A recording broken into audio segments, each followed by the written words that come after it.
Ah, il faut qu'il en garde pour la suite de sa carrière, surtout là. Ça, c'est le LOSC. Allez, c'est parti. Très heureux de vous retrouver pour ce numéro 25 de La Voix des Lillois. Comme d'habitude, c'est toujours un plaisir d'être en direct avec vous pour parler du LOSC. Vous êtes les bienvenus ce soir pour évoquer l'actualité de nos dogs. Des dogs qui vont mieux justement avec des performances qui rassurent un petit peu plus par rapport aux semaines précédentes. On va en discuter tous ensemble à travers, comme d'habitude, 3 différents thèmes et on attend vos avis. Mais avant ça, accueillons l'équipe du soir qui est toujours fidèle au poste avec d'abord Félix. Salut Félix. Salut Rémi, bonjour à tous. Également avec nous ce soir Victor. Salut Victor. Salut tout le monde. Et puis Clément aussi qui est présent ce soir. Salut Clément. Le meilleur pour la fin, salut Rémi. Salut tout le monde. Sans oublier Pierre, ce sera Pierre le meilleur à la technique que l'on salue et que l'on remercie d'être avec nous ce soir également. Comme lors de chaque émission, n'hésitez pas à réagir et à donner votre avis, ça se passe sur Twitch.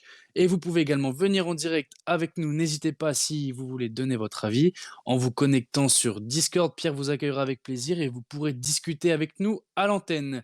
Au sommaire, ce soir, on va revenir de manière globale sur la forme du LOSC sur ce mois de février. Le LOSC a retrouvé enfin des couleurs défensivement sans que cela ne soit encore dingue en attaque. Comment juger ce regain de forme? Comment retrouver un meilleur visage offensif, pardon? On en parle ensemble dans quelques instants. En deuxième partie, on évoquera la Ligue des Champions avec le 8e de finale retour qui a lieu dans 9 jours maintenant déjà. Après la victoire plus que logique des Blues de Chelsea au match aller 2-0, le LOSC n'a plus rien à perdre. Que faire pour déstabiliser l'une des meilleures équipes en Europe? Quelles sont ses failles? Rendez-vous en deuxième partie. Et puis on finira par un focus sur 3 joueurs qui commencent à s'installer dans le 11 de départ au détriment d'autres. Jardim, Tcheka, Ben Arfa semblent avoir les faveurs de Gourvenec au détriment de Grbić, Onana et Burak Yılmaz. Ces joueurs peuvent-ils s'installer sur la durée? L'entraîneur gère-t-il bien les joueurs selon leur performance? Réponse en fin d'émission. Voilà pour le programme du soir, messieurs, que l'on va attaquer tout de suite, comme d'habitude, donc avec un LOSC qui a, semble-t-il, repris un rythme qui convient bien mieux à son standing. Lille vient d'enchaîner 3 victoires en 4 matchs de championnat et surtout, pour la première fois de la saison, n'a pas encaissé le moindre but depuis la gifle reçue contre le PSG. Les gars, comment jugez-vous cette solidité retrouvée de la part de nos dogs? On le rappelle, pas de but encaissé sur ce mois, notamment hier contre Clermont. Comment vous avez vécu ce mois de février où on a retrouvé une vraie équipe, en tout cas une vraie solidité derrière? On a retrouvé des points surtout. Ça, Aussi, c'est important. 10 points, 10 points sur 12 là, sur les 4 derniers matchs. Ça, forcément ça va mieux en prenant pas de but, ça va mieux. Ah bah bien sûr, avec une solidité défensive comme on avait pu le voir l'année dernière lors du titre. C'est très satisfaisant de voir le LOSC comme ça, même s'il y a encore une marge de progression, bien sûr. Mais le plan comptable, il est super intéressant. On n'est peut-être pas, comme on l'a appelé la partie, on n'est peut-être pas les plus sexy, mais au moins on est efficace, chose qu'on pouvait nous reprocher depuis des mois et des mois, depuis le début de saison. Et puis c'est sûr, comme tu le disais en préambule, c'est vraiment le fait de ne pas prendre de but. Depuis que Léo Jardim est installé en titulaire, il n'a pas pris un seul but en Ligue 1. C'est des statistiques, enfin moi qui adore les statistiques, c'est quelque chose qu'on ne voyait plus du tout au LOSC, qui prenait au moins un but par match.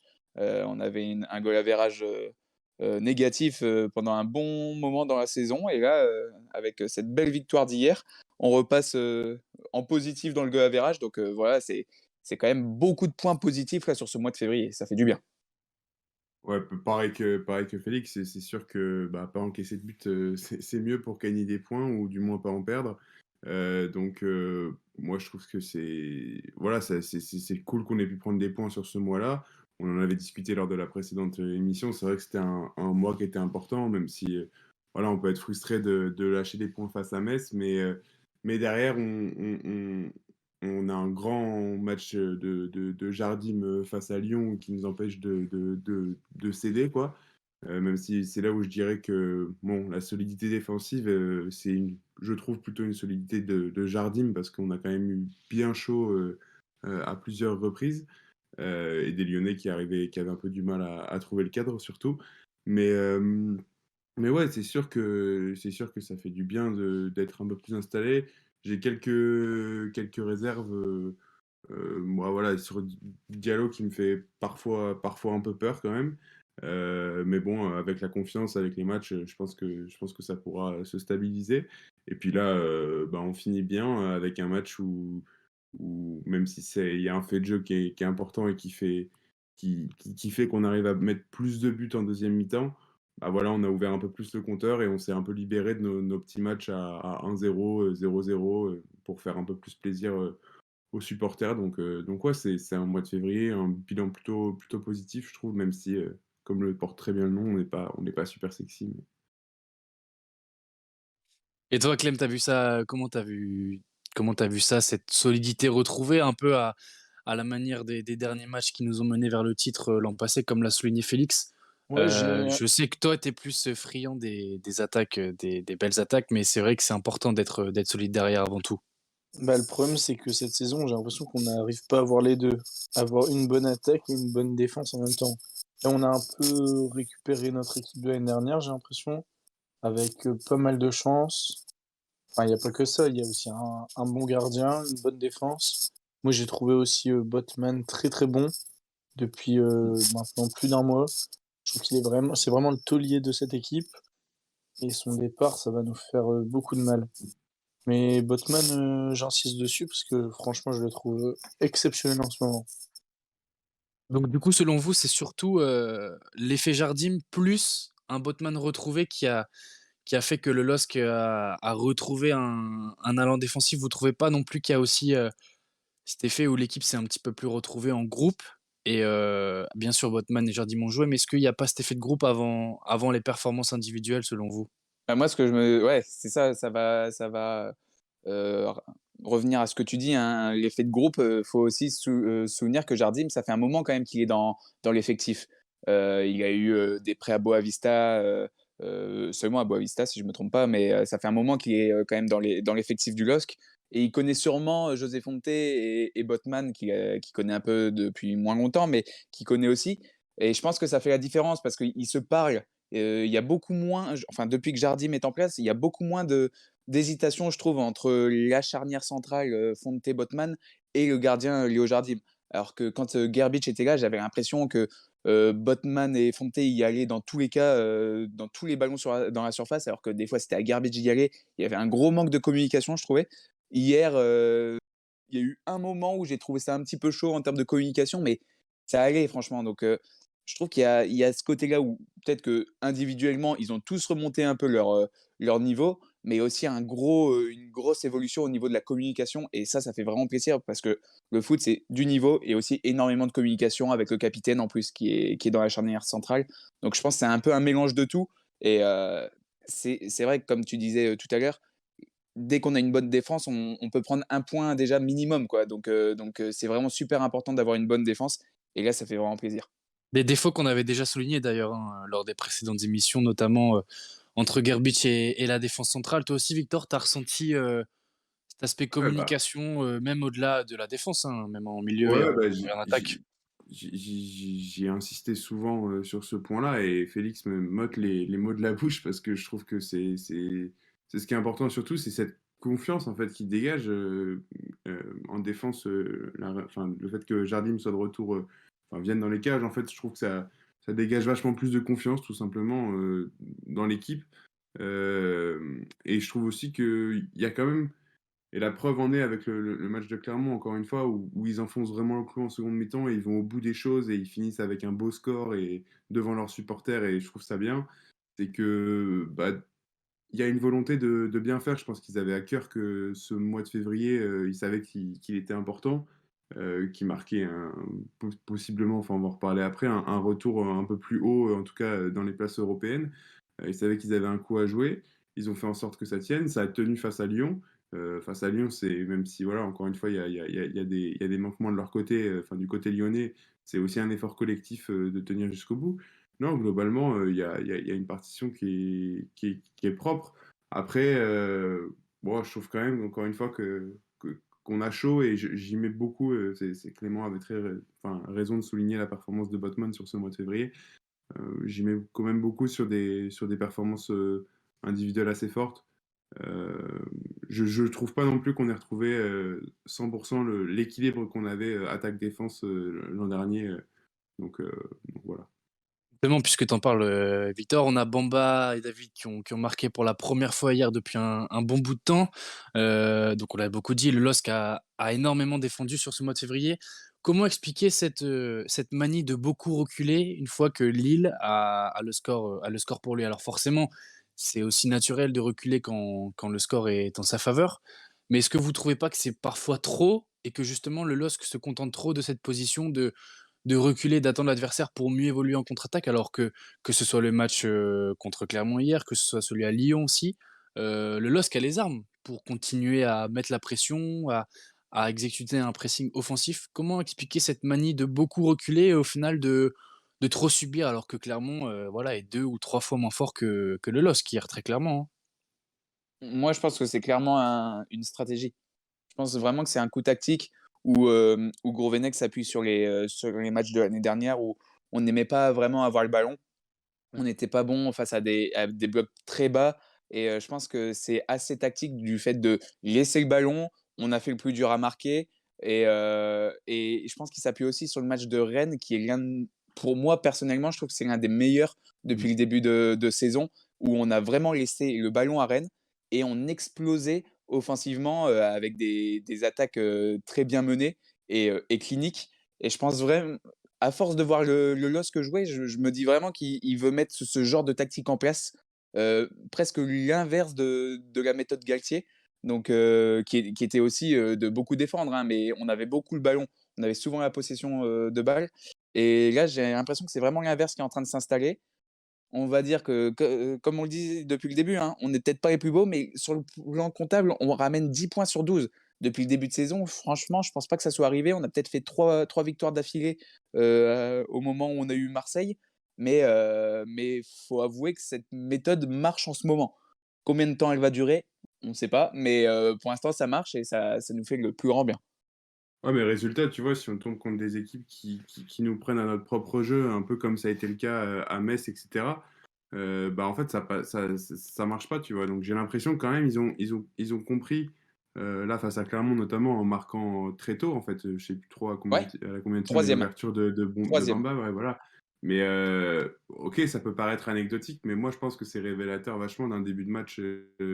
Ils ont un peu corrigé, j'ai l'impression, ce truc-là de laisser le ballon. Enfin, tu vois, ils sont venus avec plus d'intention, alors que Clermont n'est pas naturellement moins fort que Metz, hein. Clermont avait battu Bien Marseille sûr. deux journées avant. C'est pas une équipe que tu peux prendre à la légère, face à laquelle tu peux énormément t'ouvrir, parce que même si il manquait leur attaquant, mais je trouve que bon, quand même, ils ont j'ai l'impression, appris pas mal de choses sur l'équipe dans le mois de février, la façon de fonctionner ensemble, et on le disait un peu, un certain équilibre dans l'effectif qui se trouve, dont moi je suis assez, je vais pas dire fan, mais j'aime bien quand il y a une équipe type qui roule à tous les matchs. J'aime pas trop qu'on tente des trucs à toutes les rencontres. Et c'est vrai qu'en première partie de saison, on avait plutôt l'habitude de voir Gourvenec lancer des trucs un peu différents toutes les semaines.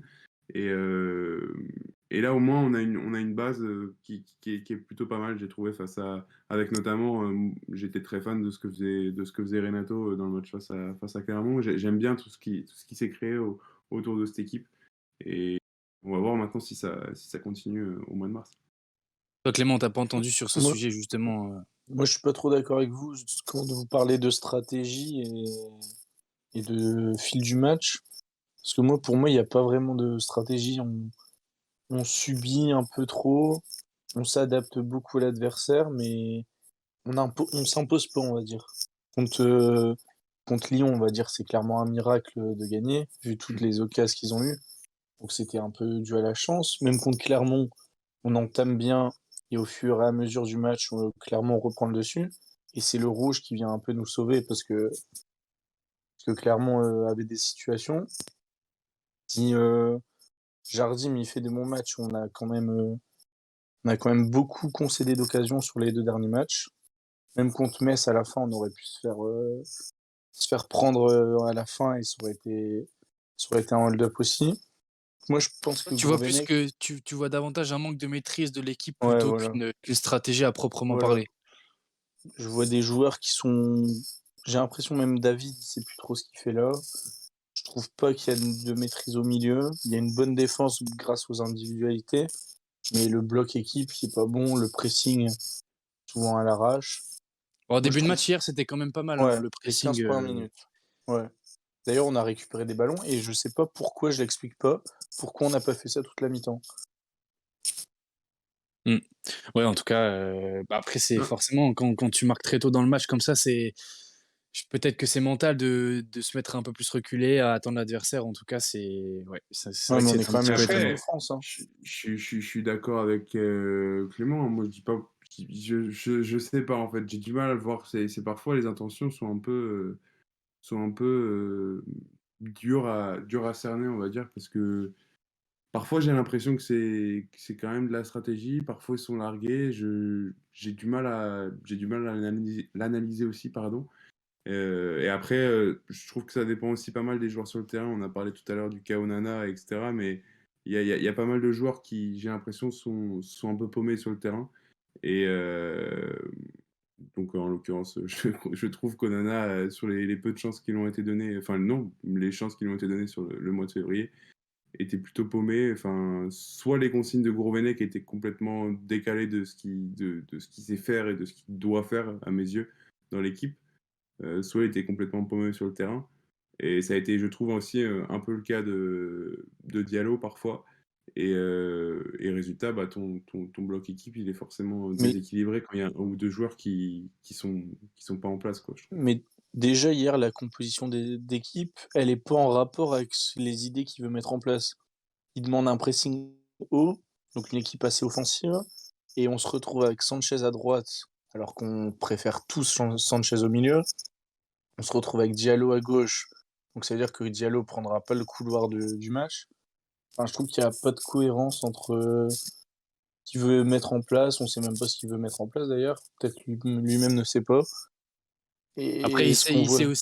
il sait aussi que défensivement, on a eu beaucoup, beaucoup de difficultés à retrouver le rythme de la saison passée. Donc peut-être qu'il veut un peu plus serrer derrière et Ouais, mais essayer c'est d'avoir un triste, juste c'est milieu. triste.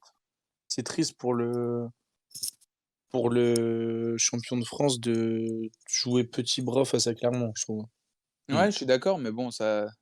Le but est d'aller chercher les points là maintenant, hein. Franchement, qu'on soit mauvais, mais qu'on va chercher les points, franchement, ça me dérange pas, hein. Moi, personnellement, ça me dérange pas. Mais justement, Félix, puisque tu parles de points, tu es un peu notre monsieur statistique ce soir. Exactement. Lille se fait un sacré rapproché au classement, reprend la 7e place à seulement 4 points de Rennes et à 5 de Marseille surtout, la 3e place. Donc rien n'est perdu pour le LOSC, au contraire, tout est à gagner sur cette fin de championnat. Surtout hein, lorsqu'on s'intéresse au calendrier qui arrive. On parlait d'un gros mois de février lors de la précédente émission. Là, franchement, Lille accueille Saint-Etienne vendredi. Après, ira à Nantes. C'est sûrement le plus gros déplacement en Ligue 1 sur le mois de mars. Puis accueillera Bordeaux avant d'aller à Angers. Donc, franchement, on a parlé de coups à jouer au mois de janvier, au mois de février. Là, si c'est plus un coup à jouer, je ne sais pas ce que c'est, mais en tout cas, le LOSC a vraiment l'occasion de faire encore plus un rapproché au classement et pourquoi pas de s'installer sur les places européennes. Autre chose à dire, les gars, avant de jeter un œil sur le Twitch? Non, ça a On a été fait le tour? une très belle prestation de Renato hier, Très bon, hein. qui me Très rend très encore bon. plus amoureux de lui. Mais... Le meilleur Ouais. joueur à Chelsea aussi, Renato. Ouais, ouais, ouais. Mm. Et justement. Non, non, mais clairement, ouais, Exactement. ce mois de mars, bah, là, c'est un enchaînement. Enfin, tous les matchs sont importants, j'ai envie de te dire, mais le fait que là, au milieu, il y a quand même des gros matchs. Tu vois. Il y a Strasbourg qui reçoit Monaco, il y a nous qui allons jouer à Nantes. Ça peut faire bouger un peu ce qui se passe au milieu. Euh, et puis à voir aussi ce que fait Lyon par rapport à nous. Mais clairement, ouais, il y a encore de la place pour se rapprocher du top 5, quoi. Très clairement, très clairement. Dans le chat, on a Genalgui qui nous dit problème de communication entre Gerbic et sa défense résolu avec Jardim. On a répondu justement à cette question pendant la première partie. Jardim qui a vraiment retrouvé des belles qualités alors qu'on l'avait un petit peu oublié sur ce début de saison et même la saison passée. Ok, pour cette partie, les gars, on va passer à la suite et on va enchaîner avec la Ligue des Champions. On va s'intéresser à ce match retour qui attend Lille. C'est dans 9 jours déjà. Ça sera mercredi de la semaine prochaine à Pierre-Mauroy contre Chelsea. La mission est presque impossible désormais pour les Lillois après la défaite 2-0 à l'aller. On évoquait d'ailleurs, hein, lors de la précédente émission, la façon d'aborder ce match. J'ai envie de vous dire que maintenant, il y a plus vraiment à calculer. Qu'est-ce que tu en penses toi, Clément? Est-ce qu'on a vraiment, plus rien à perdre du tout et il faut lâcher les chevaux? Ou Bah, alors, on essayer a de gérer un petit peu ce qui reste à gérer, même si c'est un petit peu compliqué maintenant? on n'a plus rien à perdre. Ça va être peut-être le seul huitième de finale pour, la plupart des joueurs, à Lille, donc faut se lâcher complètement, jouer sans pression, essayer de mettre le feu d'entrée et pour moi, il faudrait suivre l'exemple de Amsterdam, l'année dernière, où on s'était fait battre là-bas, logiquement et on nous attendait pas du tout au retour et au retour, on avait mis une pression d'enfer à l'Ajax et on méritait même de remporter le match retour.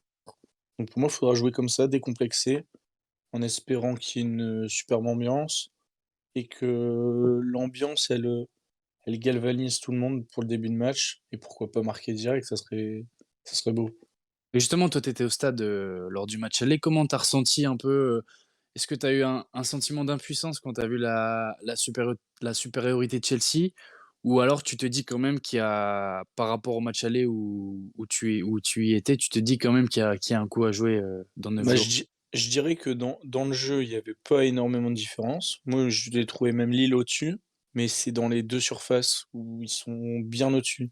C'est-à-dire on a quasiment eu aucune occasion et eux, les moins de ballons, ça fait occasion dangereuse ou but.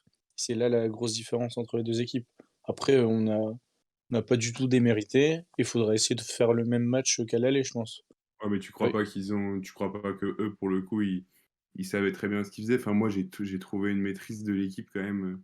J'ai trouvé une maîtrise de Chelsea assez impressionnante avec un Kanté qui nous a ouais, fait l'amour pendant tout le match. Et je trouve quand même que euh, on peut avoir l'impression, en tout cas, moi, c'est ce que je voyais à la télé, hein. Après, toi, t'étais au stade, c'est sûr que c'est différent de ressentir les choses là-bas, mais je trouve quand même que, bon, ils étaient en maîtrise, ils ont jamais été inquiétés, quoi. Ils sont en maîtrise du début à la fin et ils nous laissent, enfin, j'avais un peu l'impression de les voir nous laisser nous amuser, faire un peu notre jeu, mais ils savaient très bien là où ils voulaient nous amener et ce qu'ils avaient envie de faire, quoi. T'as pas ressenti ça au stade? Bah, après, quand t'es dans l'ambiance, des Lillois et tout, tu regardes pas, franchement, j'étais pas Hmm. très lucide au moment de regarder. Après, il y a pas mal de supporters qui m'ont dit ça, mais quand je vois Kovacic qui a fait vraiment un mauvais match, qui sort direct, il y a un moment, on avait la possession en fin Mais de moi, je première. pense, ouais, ouais.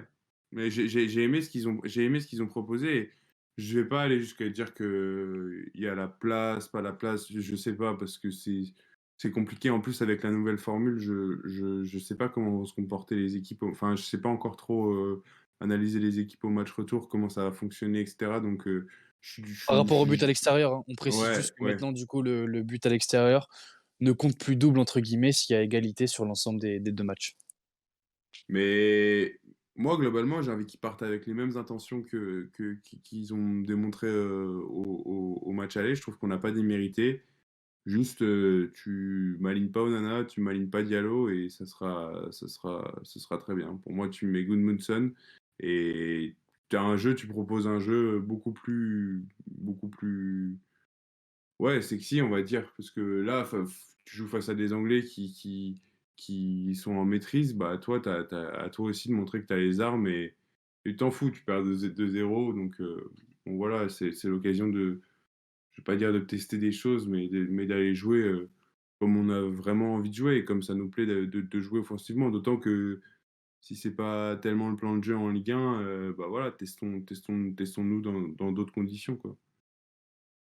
Et Ce toi, qui est Félix?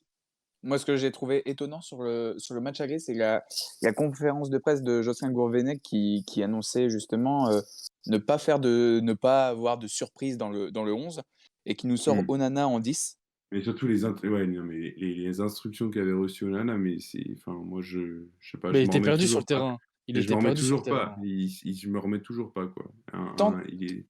Non, mais tenter quelque chose, ça me dérange pas. Mais c'est le fait de dire quelque chose en conf de presse, de dire qu'il ne va rien tenter, qu'on va avoir du classique, qu'on voit en Ligue 1 presque à chaque fois, du classique.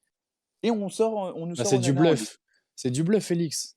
C'est clairement du bluff. C'est Ouais. pour déstabiliser un petit peu le milieu de Chelsea, mais ça a été totalement Mais tu raté. Oh, déstabilises pas. Onana tu Ça nous a plus déstabilises pas déstabilisé, le nous.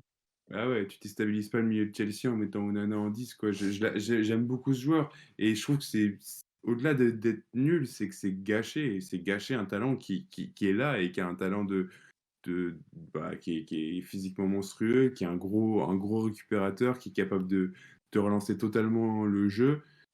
Et là, tu lui fais faire des choses qu'il ne sait pas faire. Et ça a même influé, au-delà de lui le perdre, il y a eu pas mal de moments où il y a eu des confusions entre David et Onana, où ils se trouvaient pas tous les deux. Et quand tu vois, bah, rien que sur le but face à Clermont, la différence à laquelle peuvent se trouver plus Renato et David, bah, c'est gâché, quoi. Enfin, je sais pas, je trouve que Ah, c'est... totalement. Je suis totalement d'accord et je trouve que ça, c'est dommage parce que malgré notre très, très bonne performance, je trouve, là-bas à Chelsea, on aurait pu justement s'améliorer sur ce point-là. Bon, après, chacun a le droit de faire des erreurs, hein, c'est une erreur tactique, voilà, mais c'est dommage qu'elle arrive sur ce point-là. Après, bien sûr, moi, j'y crois toujours, hein, bien sûr, hein, on ne sait jamais, on peut aller chercher une prolongue. Ça serait juste génial pour, tous ceux qui vont au stade. Mais pour moi, le match le plus important, c'est quand même Saint-Etienne, tu vois. Je pense Bah, que le Oui, match de Chelsea, faudra le préparer vraiment après bien sûr, Saint-Etienne, bah oui. évidemment. contrairement à ce qu'on a fait au match aller, où on Metz. voit très bien contre Metz, il n'y a aucune envie. Le but est de ne pas se blesser. Ouais. Les changements, ils étaient à la 60e, chose qui est assez rare avec Gourvenec. Changement à la 60e pour préserver pour Chelsea. Je pense que ça, c'est l'erreur qu'il ne faut pas refaire, justement sur Également ce un match vendredi retour. soir, hein. C'était Ouais, également un vendredi soir, donc à également, à ouais. à surveiller. Mais en tout cas, Clément, toi, tu disais justement niveau état d'esprit faire un peu comme l'Ajax l'année passée. Hem, comment le LOSC, peut justement faire plus? En tout cas qu'à l'aller, on a vu, solide dans le jeu, en tout cas rivaliser dans le jeu, même si Chelsea était largement au-dessus. Qu'est-ce que le LOSC peut faire en plus pour rivaliser et pour déstabiliser encore plus, Chelsea? Parce qu'on l'a vu à l'aller, dans la surface adverse, le LOSC n'a rien fait, tout simplement, n'a Mais totalement rien fait. justement, c'est ça, c'est être clinique. Essayer de mettre beaucoup plus, en danger. Je sais pas, en termes de de tirs cadrés, on devait être à 2 sur 14 tirs ou sur 13 ou 14 tirs, c'est quand même beaucoup trop faible et si je me souviens bien, la seule ou les seules, frappes cadrées, c'est presque des passes, C'est à Mendy. André dans les mains, ouais, de Ouais, Mendy, ouais. voilà. Ouais, voilà, c'était presque des passes donc voilà, il est là le point d'amélioration et c'est presque le même qu'on a en Ligue 1, hein, franchement, Mm. Oui, mais là, tu dis être clinique, mais déjà se créer des occasions. Déjà commencer par là, parce que le LOSC s'en est pas du tout créé au match aller. C'est peut-être ça le principal problème. bah, ça dépend ce qu'on met comme définition derrière occasion. Moi, pour moi, Ouais. on peut pas dire qu'on a eu 0 occasion avec 14 tirs pour moi, tu vois? Mm. Ouais. C'est juste, c'est pour moi, il faut On que a eu des ça faut situations. cadrer. Ouais, on a eu des situations, ça, je suis d'accord. On a eu des situations, on a bien surmonté le bloc, on a réussi à ramener, le ballon, autour de la surface. Pour moi, je trouve qu'on a joué un peu Mais comme ce sera Lyon. pas assez. Comme tu le dis, ce sera pas assez, mais justement, comment se créer ces occasions? Parce que au final, tu as une arrière-garde, anglaise qui a survolé le match. Thiago Silva, Christensen, Rudiger, ils ont pas du tout été inquiétés par David et bon, Onana en l'occurrence. Je j'ai pas la solution miracle, vous non plus. Mais que mettre en place pour tenter de déstabiliser un peu plus? Est-ce qu'il faut peut-être pas changer de système, mais animer autrement l'attaque parce que ça a pas du tout marché, devant contre Chelsea? Enfin, je sais pas, est-ce que vous voyez, vous avez peut-être des idées par rapport à ça de comment mieux se trouver devant pour déstabiliser, davantage, Chelsea, quoi? Ne Je pas sais mettre pas. qu'un seul attaquant comme on a fait, comme on a fait au match aller. Est-ce David, que il ça était serait trop pas le seul. match de Bourak? Est-ce que ça serait pas le match de Bourak? Non. Non, non, Oh non, non, non, surtout pas. non, non, non, non, non, on l'a bien vu, son entrée, elle a rien changé. Son entrée, elle a rien changé. Ouais, bah, Personne sinon Non, n'a mais compris c'est même après honteux. pourquoi il rentrait. et après, on va pas se mentir, Chelsea, ils sont largement au-dessus de nous. Même en faisant le match parfait, on n'est même pas sûr de passer. Il faudrait vraiment que les planètes soient alignées ou qu'il y ait un fait Ouais, de jeu, style un carton rouge, qui nous mette, sur orbite. et même. Mais faudrait sortir avec les honneurs, on va dire. Ouais, non, mais bien Bah, sûr. moi, je suis pas assez bon technicien pour parler système, etc. Parce que moi, je crois pas que les systèmes fassent tout. Par contre, je pourrais dire des joueurs que j'ai envie de voir. Moi, j'ai déjà dit à la place de Diallo, Matt Gudmundsson, qui a un profil que, enfin, moi, personnellement, j'adore depuis qu'il est arrivé. Je trouve que c'est un joueur super. Alors, bah ouais, il se projette beaucoup, il va loin, mais c'est un joueur qui est capable de marquer des buts et qui fait des trucs vraiment que moi, j'adore. Et ouais, c'est peut-être un match où Ben Arfa peut avoir des cartes à jouer aussi. Moi, comme j'ai dit, à la place de Diallo et Onana, je ferais jouer ces joueurs-là. Parce que bah, t'as la place de les laisser jouer dans un match comme ça, je trouve. Ça peut être des solutions pour bah, être plus offensif et arriver à mieux se trouver offensivement, en tout cas. Clément? Bah, Onana, moi, je trouvais pas ça bête par rapport au coup de pied arrêté. Malheureusement, on prend un but sur corner, donc c'est dire que ça sert à rien. Mais Onana, moi, je le vois peut-être plus bas. Peut-être tenter à la place de Tcheka, qui est un peu plus offensif. Et moi, je mettrais Zargova. Ouais, c'est Zargova, vrai. il a du feu dans les jambes. Enfin, là, il est rentré à la 80e contre Chelsea, je crois. Ouais, en tout Ouais, match. ouais. Ouais, c'est pas assez. Comment il peut se montrer sur 10 minutes? Enfin, moi, ça, je comprends pas. Future pépite Zegrova. Ouais, Et justement, on a un auditeur qui nous demande dans le Twitch, qui nous a posé la question par rapport à Zegrova. C'est Apisama qui nous demandait une idée de pourquoi Edon Zegrova a si peu de chances comparé à d'autres. C'est vrai qu'on l'a très peu vu, hein. Justement, il a marqué son premier but hier contre Clermont. Mais ça pourrait peut-être être la surprise, mais bon, avec très peu de certitude finalement pour ce joueur. Ouais, mais cette question, je me la pose vraiment également, hein, cette question, parce que vraiment, à chaque fois qu'il entre en jeu, il propose vraiment des choses sur très très peu de minutes. Des fois, il montre même plus que ah oui. certains joueurs sur 80. Bon, Donc, c'est pas c'est compliqué, mais ouais. ouais, voilà. Mais bon, c'est pour dire et on attend encore sa première titularisation. Bon, certes, on n'est pas dans un moment de la saison très facile pour tester des choses. On a toujours peur de la faute, justement, comme à Chelsea, le coup de Onana, c'est un peu une faute tactique. On a toujours peur de ça, mais on se demande pourquoi Zegrova ne rentre pas plus tôt. Hier, contre Clermont, on se demande pourquoi il rentre pas plus tôt, justement. On était à 10 contre 11, enfin, ouais, 10 contre 11, 60e, enfin bref, il aurait pu rentrer. Au final, il est rentré à la 80e, pareil, si je me trompe pas. C'est c'est assez bizarre, donc faut se poser des questions peut-être par rapport aussi à Liadji. Liadji, c'est à peu près la même chose. À Ouais. chaque fois qu'il Il est est entré, totalement disparu, Liadji, hein, je l'avais totalement totalement oublié, disparu. je l'avais oublié Liadji, c'est vrai. Et C'est pourtant, on fou, l'a jamais vu c'est fou. mauvais sur le terrain, contrairement à d'autres joueurs. Ouais, contre Heu, Lorient, en début d'année, il était titulaire, il marque. Ouais, Et on regarde, depuis, c'est. En on fait, c'est regarde des joueurs. Un Bamba qui a fait beaucoup de contre-performances. Il a toujours été titulaire. mais Liadji, Bamba, il a le collet d'immunité, c'est exactement, je suis sûr. totalement d'accord, mais tu vois, c'est juste ça, faut se poser des questions. Liadji, il m'a jamais vraiment déçu. Peut-être une ou deux fois, mais c'est tout et on le voit plus. Donc il y a peut-être des choses qui se passent qu'on voit pas et que l'on ne sait pas. Mais bon, c'est un Non, moi je pense que non, je pense que là-dessus, il y a rien, enfin, à mon avis, hein, je sais pas, hein, il y a rien qu'on sait pas. C'est juste que comme dans tout groupe, il y en a qui sont dans les petits papiers et qui sont là, et les autres, on leur en demande 2 fois plus. Et des ouais, Zegrova, des Liadji, on va leur en demander 2 fois plus, alors qu'ils méritent d'avoir leur chance. Je suis d'accord avec vous, je vous rejoins là-dessus. Et c'est juste que tu t'installes dans un confort où tu as ton truc, tu as ton Bamba qui joue là, enfin, tu vois, on se pose pas de questions. Après, tu disais, ouais, on craint la faute tactique, Félix, mais la faute tactique de d'Onana, elle est pas de la lignée, elle est de la lignée en 10. Moi, la lignée, ah oui, oui, oui, j'étais pas oui, oui, non, bien forcément, sûr. tu vois, et Zegrova, de toute façon, on l'alignera à la place où il doit jouer. Il y a pas de question à se poser sur où est-ce qu'il va jouer, où est-ce qu'il machin. Donc, moi, je suis d'accord avec vous, je vous rejoins là-dessus. C'est peut-être plus que Ben Arfa, un joueur qui peut totalement démarrer face à Chelsea. Et quand on voit qu'il est capable d'aligner Onana en 10 face à Chelsea, parce que pareil, il ne me semble pas qu'il avait été titulaire avant, enfin il le sort un peu de sa poche. Bon, il est capable de faire ça avec Zegrova encore une fois, hein. Mmh. C'est sûr. Justement, on va parler effectif, les gars, dans quelques instants. Avant ça, on va faire un petit tour, sur le chat, on a tous bas qui nous dit: «J'ai trouvé Chelsea impressionnant. Les 10 premières minutes après leur but, ils étaient dans la gestion, à se demander s'ils nous craignaient» et il ajoute: «Maintenant le match retour, va falloir montrer les crocs et attaquer, quitte à en prendre. Il faut faire vibrer le stade». On a Lanceneck qui te rejoint, Victor, qui nous dit: «Il faudrait une meilleure compo au retour déjà». Je veux pas tout lui remettre dessus, mais par exemple, Tcheka à l'aller, c'est pas au niveau pour moi.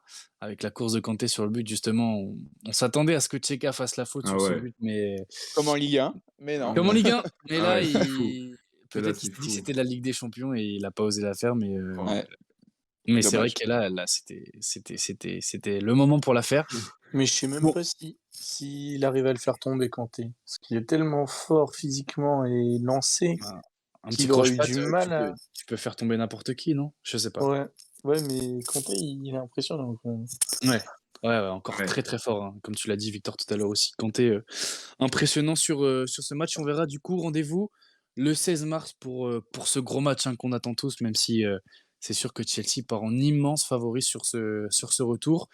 OK les gars, on va passer à la dernière partie et on va faire un petit point effectif. Vous en avez touché 2 mots là, avec quelques joueurs que vous avez cités. Avec, une petite évolution, hein, dans le 11 titulaire depuis quelques matchs. Jardim Tcheka, Ben Arfa, qui accumule davantage de temps de jeu par rapport à il y a quelques semaines. En lieu et place de Grbić, laissé sur le banc après son non-match contre le PSG.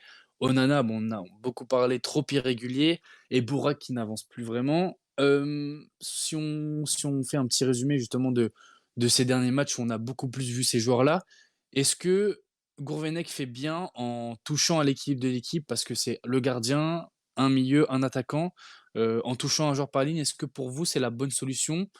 J'ai envie de vous dire que oui pour l'instant, parce que ça marche plutôt bien, mais est-ce que, ces joueurs peuvent s'installer progressivement dans le 11 et laisser des joueurs, à qui ils ont pris la place sur le banc? Bah, bien sûr. Bah, bien sûr, et surtout, niveau attaque, comme on le disait, Ben Arfa pour l'instant, c'est correct, c'est pas incroyable. Il a été très bon contre Paris. Bon après on a hier, il est très, très bon dans la remontée de balle, je trouve, un peu moins, au niveau de la surface, mais ça reste correct. Moi personnellement, pour tailler un petit peu, bah, je trouve que c'est quand même meilleur que Youssouf Yazici. C'est pas très compliqué non plus, depuis le début de saison, mais voilà, on gagne, au niveau de l'effectif, et c'est surtout qu'il prend la place de Bourak, qui sa sortie, j'ai un trou de mémoire, je sais plus contre qui c'était cette sortie, Brest. catastrophique. Contre Brest, bien sûr, comment ne pas s'en souvenir? Bah, elle est fatale pour lui, quoi. Depuis ce match-là et cette sortie catastrophique, on le revoit plus, et le peu qu'il joue, il met pas un pied devant l'autre. Donc Ben Arfa, c'est un choix logique. Pour le gardien, on a déjà parlé, c'est encore plus logique presque, et Cheka, certes, lui qui était presque sur le départ, cet C'est hiver. fou Tcheka, hein. Ah, c'est Tcheka, son dingue! histoire avec le LOSC, elle est dingue, hein, parce que il est placardisé, il part à Dijon, il revient, il joue, puis il joue moins, puis cette année il rejoue. Il fait C'est quand yo-yo même, tout le temps. elle est quand même folle son histoire, au LOSC, hein. Puis très, Il très fait, fidèle au club finalement il Tcheka. fait penser un peu à Giroud. Ouais, Genre toujours critiqué, mais dès qu'il est là, il répond présent. Et mais ce après, qui est on se dingue dit, ah oui, on a Tcheka. mais Cheka, ce qui est bien, c'est que je le trouve très, très bon pour la Ligue 1. Je trouve qu'il est excellent, c'est peut-être pas le bon mot, mais c'est le mec qui c'est certes, c'est pas du Kanté, c'est pas du Verratti, mais c'est une valeur sûre, je trouve, pour la Ligue 1. Pour Chelsea, on a vu que c'était peut-être une marche un peu trop haute, mais pour la Ligue 1, contre Clermont, même contre Lyon, toutes ces équipes-là, je trouve que c'est plutôt pas mal. Donc pourquoi pas, ouais, c'est une belle rotation, ça nous permet de mettre les joueurs à d'autres postes comme Renato hier un peu sur le côté qui a été excellent, mais on voit que quand même, sur le milieu, avec les 2 ailiers et les 2 centraux, enfin surtout les 2 ailiers, ça bouge beaucoup, hein. Bamba était beaucoup à gauche et à droite, Sanchez des fois au milieu, des fois à droite, enfin ça bouge beaucoup. Moi je trouve que c'est une belle rotation, et franchement pour l'instant les choix de Gourvenec justement sur les nouveaux, titulaires on va dire, c'est plutôt pas mal. Ouais, mais le problème, c'est qu'il aurait dû les faire bien avant. Ah bah ouais, mais bah ça, On aurait perdu bien beaucoup moins de points s'il n'avait pas ouvert ses yeux avant. à qui le dis-tu? Parce que Ah, je suis Yilmaz, totalement d'accord. c'est un plot depuis la fin du match contre Metz. Enfin, Après, faut ouais, faut avoir, comme on dit, les cojones, hein, de sortir Yilmaz, hein. C'est un Ouais, mais cadre, les il a été victoires, les ah, victoires lui donnent raison. mais bien sûr, je suis totalement d'accord. Mais regarde, c'est quand même le mec, l'année dernière, on se demandait si c'était le LOSC qui était champion ou Yilmaz qui était champion, pendant Mmh. la célébration, hein, Mmh. dans les Redrills. J'avais l'impression que c'était, le Yilmaz show, hein, il y avait que lui. Il y avait que Ouais. lui.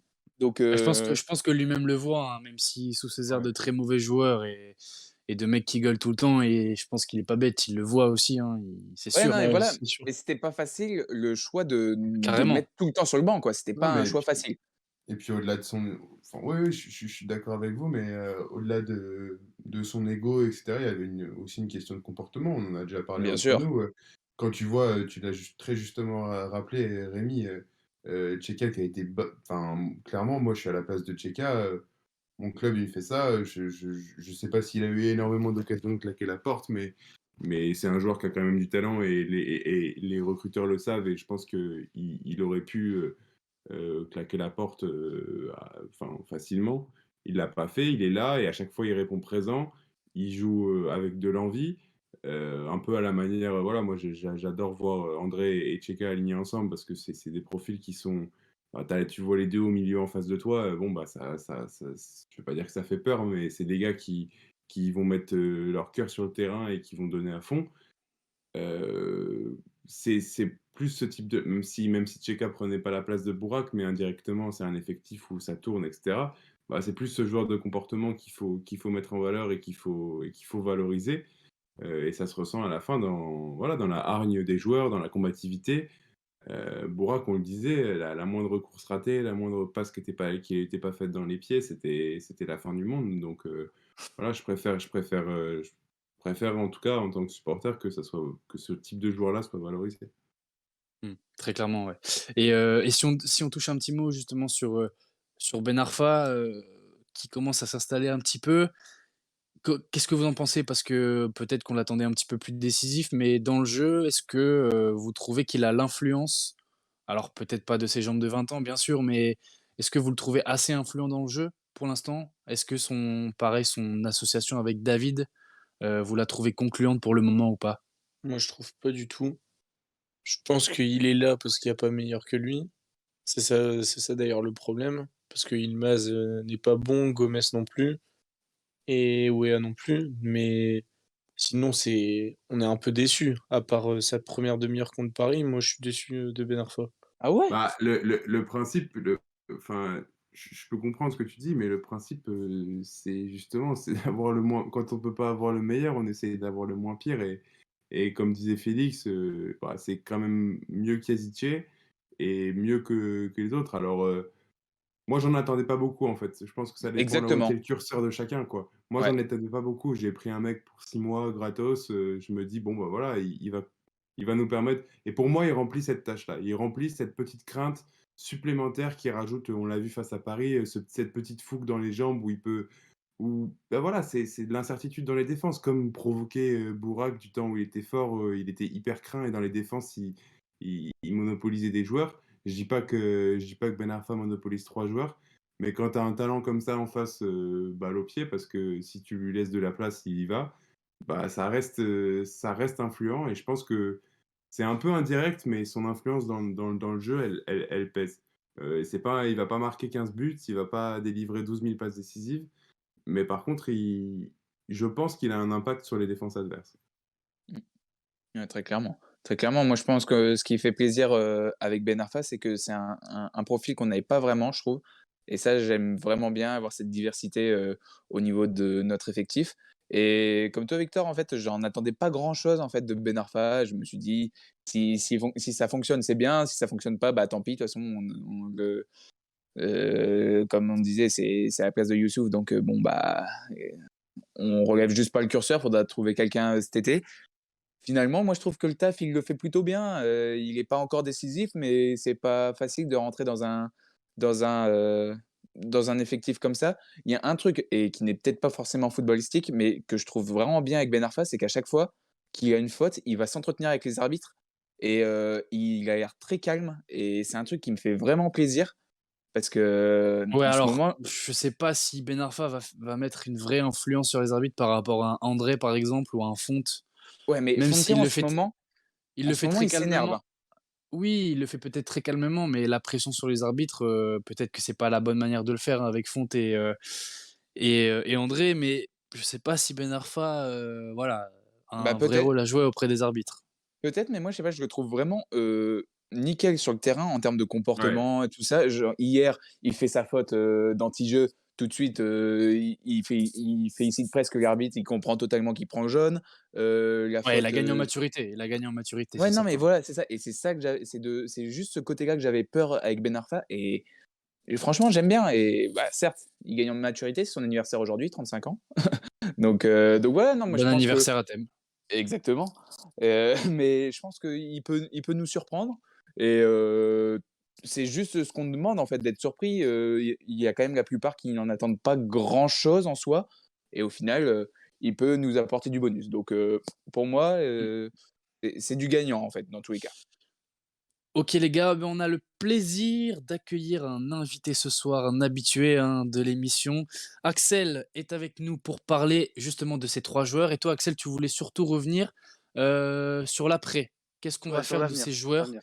Qu'est-ce qu'on va faire de ces joueurs, à la fin de la saison? Axel, on t'écoute, tout le monde t'écoute. Bienvenue.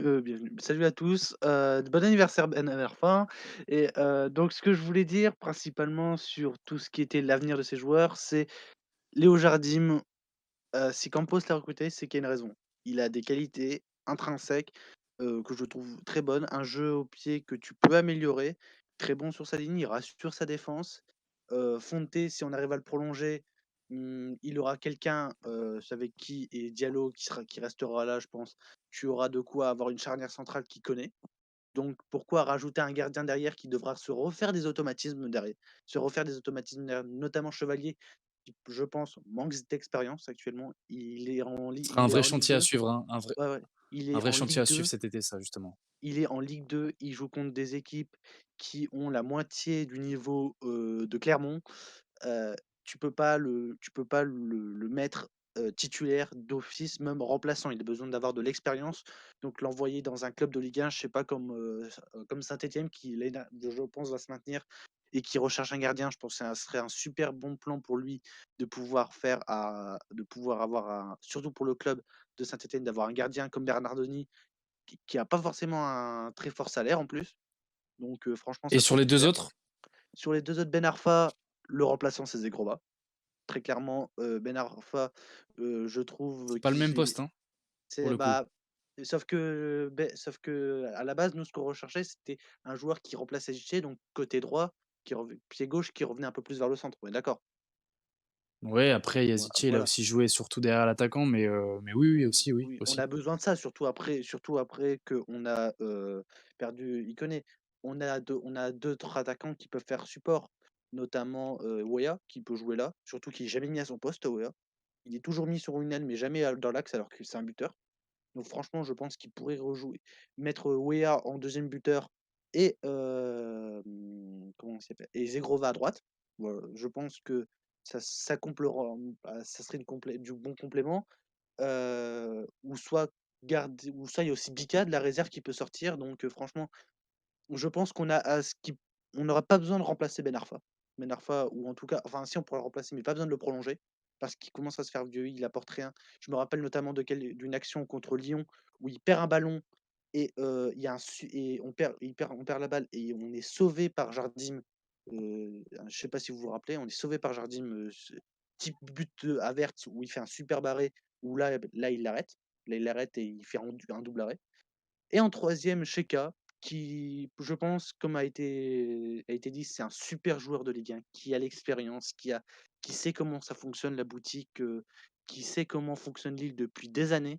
Ça serait quand même con de le perdre, quoi. Franchement, on Donc a toi, tu gardes Jardim et Tcheka et Ben Arfa, merci, au revoir, c'est ça? Ben Arfa, merci, au revoir, vu que il est bon Ben Arfa, mais il produit pas assez. Il produit un peu plus que Je pense Yazici. qu'on est tous d'accord pour dire ça, hein, les gars? Mais ouais, mais de À toute façon, 36 ans, ça va être dur, hein, Ben Arfa. oui, mais moi, je pense vraiment qu'il va être prolongé, l'année prochaine. Vraiment, je pense qu'on Ouais, n'aura la pas le fin? choix. Ah bah oui, on n'aura pas le choix. Je suis pas On sûr, n'aura hein. pas le Je suis choix, pas mais sûr. on pourra pas recruter 10 joueurs, hein, cet été. Et là, Ouais, je pense que si tu vous en as niez un la qu'il réalité faut juste pour des ouais, finances. et cet été, ça va être compliqué, hein. Si tu as un joueur qui te permet enfin, un bon joueur, hein, pas un excellent joueur, mais un bon joueur, que tu as juste à prolonger, je pense qu'ils vont le faire, hein. Et Parce surtout que que je pense que ouais, je pense pas qu'il alors je sais pas quels étaient ses derniers, il faudrait que je regarde quelle est sa masse, enfin combien il coûte en salaire, mais je pense pas qu'il soit encore très gourmand sur les salaires et moi je trouve que ça serait un peu bête de parce que c'est un gars et j'ai pas l'impression qu'il serait dérangé d'être mis, pas au placard, mais d'être remplaçant, enfin moi je plutôt David Félix. Après, je pense pas que c'était spécialement prévu de le prolonger, mais je pense qu'au vu de ce moi non qu'il plus, ouais. fait, de la forme dans laquelle il est, parce qu'il est plutôt en forme, il y avait quand même beaucoup d'inquiétudes, rappelez-vous, sur son état de forme vraiment physique, quoi. Je trouve que jusqu'ici, il déçoit pas à ce niveau-là. Je pense que avec le peu de moyens qu'on va avoir cet été et surtout le nombre de départs, je pense aussi qu'il va être prolongé. Après, est-ce que je le souhaite? Je sais pas, la saison n'est pas finie, mais je Ouais, à pense aussi voir. qu'il risque J'ai d'être, une question. Qui y aura combien de départs? Il y aura combien de départs actés? Il y aura Sanchez, David, Botman et qui d'autre? Bah, Ouais, Bourak. c'est déjà bien, Bourak, sauf Bourak. que ouais, Bourak, je suis désolé, c'est un pan mort, hein. Je le considère déjà comme absent, il apporte plus rien, à part des rejeux. Des Je stats pense que offensives, Ouais, ceux-là, c'est tout ce qu'il les apporte. 3 que tu viens de citer, c'est les 3 départs sûrs. Après, Voilà. ça va dépendre des offres. Maintenant, Pour des voyons les joueurs prix. pour des joueurs comme Chelik, par exemple, comme Bamba voilà. aussi. Bamba, Après, Sheka. est-ce qu'on peut Sheka, voir on sait aussi les pas. prix qu'ils vont rapporter? Vu que la dette de Lille est de combien? 120 à peu près, c'est de combien? mais Vous ça, connaissez? c'est plus compliqué que ça. Il Bah, rembourse, pas oui, mal de choses. sur le temps. On l'a bien vu que les sous qu'on gagnait, des transferts, après, je pense qu'on sait pas encore tout de ce que nous a laissé notre ami Gérard Lopez et malheureusement, je pense pas qu'on puisse réfléchir aussi facilement en termes de dire, bah voilà, lui, on va le vendre 50 et il va nous effacer 50 de la dette. Je pense que c'est un Ouais, peu c'est pas aussi plus, simple que ça. Oui, c'est pas du tout c'est pas aussi aussi simple que simple. ça. Faut Et surtout la compter réalité, tout en c'est plus-value. que, ouais, mais la réalité, c'est qu'on va pas acheter autant qu'on va vendre, quoi. On n'aura pas du tout les moyens d'acheter ce qu'on va vendre. Ah non, pas du Et tout. surtout, il va falloir du nombre. Et donc, le peu qu'on aura, il va falloir le diviser sur beaucoup de joueurs. Parce que là, on a l'impression que ça fait pas beaucoup, mais tu as quand même cité la moitié du 11 de départ. Donc, Bah, Et pas moi, ce que j'ai et cité, pas les moins forts, hein, et pas les moins ouais. forts, hein, des bah, Ouais, joueurs, j'ai hein. mais c'est. cité, moi, ce que j'ai cité, Sanchez, qui était déjà devait partir cette rue, ce qui devait partir.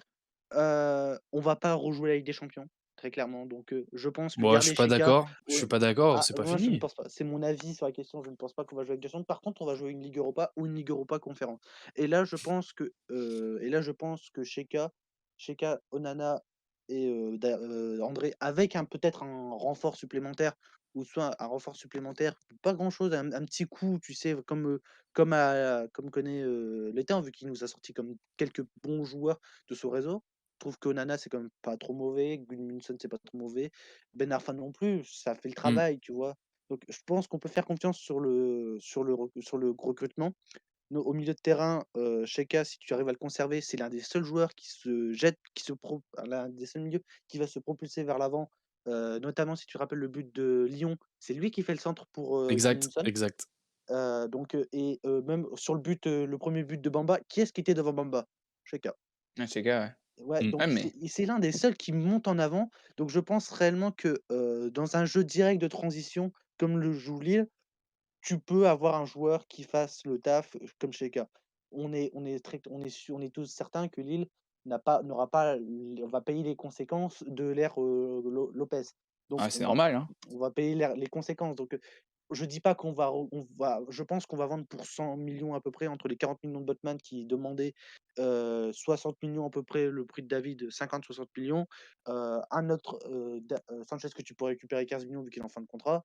Tu vois à peu près là-dessus, tu peux récupérer, je Mmh. pense que si tu réinjectes dedans, 15-20-15-20-30, peut-être 30 millions grand max, tu sais, grand max, tu as la À voir. possibilité de remplacer, faire prolonger Fonte, prolonger, il y avait un joueur qui partait, je me rappelle plus qui va partir. Il y a des joueurs qui vont partir que tu dois prolonger. Mmh.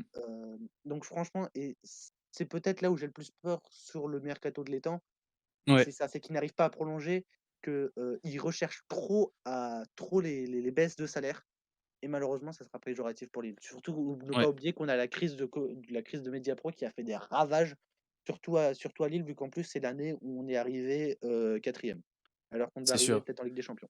Beaucoup de suppositions, Axel. En tout cas, Mm. on suivra tout ça lors du mercato. On te remercie d'avoir été avec nous ce soir. Merci beaucoup Merci à vous. d'être venu en direct. C'était toujours un plaisir. On va laisser le mot de la fin, Clément. On t'a pas beaucoup entendu sur cette fin d'émission par rapport à ce sujet-là. Qu'est-ce que tu as envie de dire pour conclure? Bah, moi, je rejoins assez Axel. J'aimerais pas trop prolonger Ben Arfa. Enfin, je pense que maintenant, faut miser sur l'avenir. Et Ben Arfa, bah, il fera pas partie du Lille de demain. Même Chica non plus. Moi, j'aimerais bien laisser la place aussi à Chevalier. Après, Axel, il dit qu'en Ligue 2, mais bon, on connaît pas sa valeur. Et si on le fait jamais jouer, ben, on la connaîtra jamais. Moi, je miserais surtout sur Zegrova l'année prochaine et les jeunes, style Chevalier, Diallo Mais et c'est vrai. Onana au milieu. Non, mais moi, tu vois, justement, par rapport à Zegrova, moi, je trouve que. Alors, je sais pas, je me fais peut-être une illusion que les jeunes apprennent avec les vieux, mais justement, je trouve que à s'entraîner avec Ben Arfa, il a pas mal de tips à lui prendre, même si c'est pas Et ça fonctionne bien. exactement. Je trouve que c'est un. Je vais pas dire qu'il lui ressemble, mais c'est cette fougue qu'il a dans les jambes, ce feu qu'il a dans les jambes, il peut. Je sais pas, je trouve que c'est pas. Faut pas le voir comme s'il prenait la place de quelqu'un, faut le voir comme un mec qui va pas potentiellement pas coûter très très cher et qui est là, qui prend du plaisir à jouer et qui veut juste jouer et qui, comme disait Félix, qui a une bonne attitude. Je pense que dans un effectif bah, voilà, fourni, qu'on veut être fourni, bah, c'est pas mauvais de l'avoir en bout de banc, quoi. Enfin, c'est pas, je trouve que c'est pas. Voilà. Mmh, Mais après, on verra, hein. De toute façon, et puis avec exactement. notre ami Olivier, il va certainement vouloir garder Athème près de lui, hein. Ils doivent certainement C'est être en sûr. Déjà, train de fêter, ils doivent certainement être en train de fêter son anniv. Ouais, très certainement, ouais. Dans un faut, bon petit dé- resto lillois, c'est sûr. faut déjà viser la Ligue des Champions, après on reparlera du mercato. C'est ça, Exactement, exactement les gars. d'accord. Ben merci, c'est déjà la fin de cette émission. Merci beaucoup les gars d'avoir été présents une fois de plus ce soir pour ce 25e épisode. L'épisode sera en ligne dès ce soir sur YouTube, Deezer et Spotify. Et surtout, merci à vous tous de nous avoir suivis. Vous avez été encore actifs sur le Twitch. Merci à tous d'avoir été une fois de plus au rendez-vous ce soir. On se donne rendez-vous le 4 avril pour un prochain numéro. Ce sera l'épisode numéro 26 où l'on verra bien plus clair sur les ambitions du LOSC pour la fin de saison, Europa League Conférence ou Ligue des Champions. Ça, on se donne rendez-vous dans un mois pour en discuter. Encore un grand merci à tous. Du coup, rendez-vous dans un peu moins d'un mois. Bonne soirée à tous et allez le LOSC. Ciao. Salut Salut! les gars.